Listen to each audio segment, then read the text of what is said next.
আসসালামু আলাইকুম guys, welcome to my YouTube channel and Facebook page.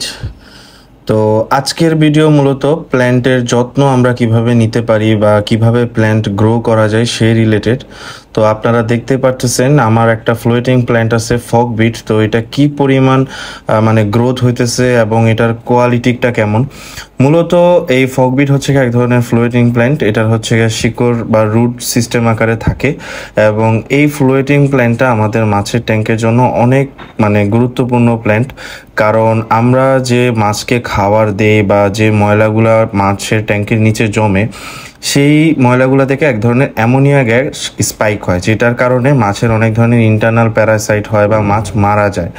তো এই ফ্লোটিং প্ল্যান্টের যে রুট বা যে শিকড়গুলো আছে, এই শিকড়ের চারপাশে এক ধরনের আঁশ আছে। সেই আঁশগুলা কি করে এই অ্যামোনিয়া গ্যাসটা যেন স্পাইক না হয়, যার কারণে সেগুলোকে আটকায় রাখে বা ওয়েস্টেজ খাবারগুলা এই শিকড়ের মাধ্যমে আটকায় রাখে। সো এই ফ্লোটিং প্ল্যান্ট বা নর্মালি মূলত অ্যাকোয়াটিক প্ল্যান্টের যত্ন কিভাবে নেওয়া লাগে বা কিভাবে গ্রোথ করা যায় সেই রিলেটেড ভিডিও।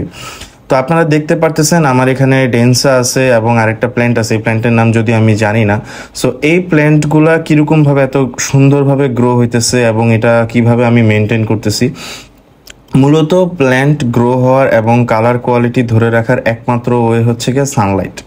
আপনার যদি আপনার মাছের ট্যাঙ্ক বা ট্যাঙ্ক সেটআপগুলো যদি আউটডোরে হয়, সেক্ষেত্রে অবশ্যই আপনার প্ল্যান্টগুলা পর্যাপ্ত পরিমাণে যেন সানলাইট পায় সেই জিনিসটা আপনার খেয়াল রাখতে হবে। সানলাইটটা যদি খুব বেশি পরিমাণে আসে সেক্ষেত্রে প্ল্যান্টের গ্রোথ হয় না, কারণ পানির টেম্পারেচার, পানির কোয়ালিটি এগুলোর উপর ডিপেন্ড করেও প্ল্যান্টের গ্রোথ বেড়ে থাকে বা কমে থাকে। যেমন আমার এখানে যদি আমি বলি, আমি তো আমার ট্যাঙ্কের প্রত্যেকটা ট্যাঙ্কের উপরেই আমি নেট দিয়ে ক্লোজ করে রাখি, কারণ অনেক সময় আমার পাখি এসে ফ্রাই খেয়ে ফেলে। সো যখন আমার এই ট্যাঙ্কগুলোর উপরে নেট ছিল না, তখন আমার সানলাইটটা বেশি পরিমাণে পাইতো এবং আমার ফগবিটের গ্রোথ এত ভালোভাবে হইতো না। বাট ওই প্রত্যেকটা ট্যাঙ্কের উপরে যখন আমি নেট দিয়ে ঢেকে দেওয়া শুরু করলাম, তো সানলাইটের যে ইস্যুটা ছিল সেটা হয়তো পর্যাপ্ত পরিমাণে প্ল্যান্টগুলো পাওয়া শুরু করছে, যার কারণে আমার এই ফগবিটের গ্রোথগুলো এত ভালোভাবে হচ্ছে। এবং এই ফগবিটগুলোর বৈশিষ্ট্য হচ্ছে কি, এগুলো মূলত এই বর্ষার সিজন মানে শীতকাল শেষ হওয়ার পরের থেকে শুরু করে শীতকাল শুরু হওয়ার আগ পর্যন্ত এগুলোর গ্রোথ এরকম থাকে। এক একটা রুট প্রায় 6-7 ইঞ্চি বা কোনো আমার এমনও গেছে আমি কোনো ফগবিটের রুট প্রায় 1 ফিটের মতো পাইছি। সো এই যে শিকড়ের আশেপাশে যে চারপাশের আঁশগুলো দেখতেছেন, এগুলোই মূলত এই গ্যাসটাকে আটকে রাখে বা অপর্যাপ্ত পরিমাণে যে খাবারগুলো আছে সেগুলোকে মূলত এটার মধ্যে আটকে রাখে। সো আপনারা যারা আমাকে বলেন যে প্ল্যান্ট হচ্ছে না কেন, প্ল্যান্ট বাড়ে না কেন, ভাই আপনারগুলো এত সুন্দর হয়েছে আমারগুলো হয় না কেন। সো তাদের জন্য বলবো যে আপনারা দেখতে পারতেছেন আমার এই বারিন্দাটার মধ্যে কি পরিমাণ আলো পড়তেছে, একদম পর্যাপ্ত পরিমাণ, কোনো বেশিও না কোনো কমও না, ঠিক আছে। সো আপনাদের যারা আউটডোরে সেট আপ আছে তারা যদি এরকমভাবে লাইটিং জিনিসটা মেনটেন করতে পারেন, সেক্ষেত্রে আপনাদের প্ল্যান্টের গ্রোথ মাস্ট হবেই। আমার এখানে একটা ট্যাঙ্ক যেটা হচ্ছে ফলের ক্যারি দিয়ে, তো এখানে দেখেন আমি মশারি দিয়ে ঢেকে রাখি এবং এটার মধ্যে একদম পর্যাপ্ত পরিমাণে সানলাইটটা আমার প্ল্যান্টগুলো পায়, যার কারণে একদম প্ল্যান্টে পরিপূর্ণভাবে ভরে যায়। হ্যাঁ, আমি প্রায় মানে এখানে হচ্ছে যতই আপনারা ফগবিট দেখতেছেন, এতগুলো ফগবিট আমি রাখতে পারি না, কারণ ফগবিট বেশি রাখলে দেখা যায় মাছের উপরে হচ্ছে মানে ট্যাঙ্কের উপরে পুরো ঢেকে যায়। অনেক সময় সানলাইট ভিতরে পানিতে প্রবেশ করে না, অক্সিজেনের ঘাটতি দেখা যায়।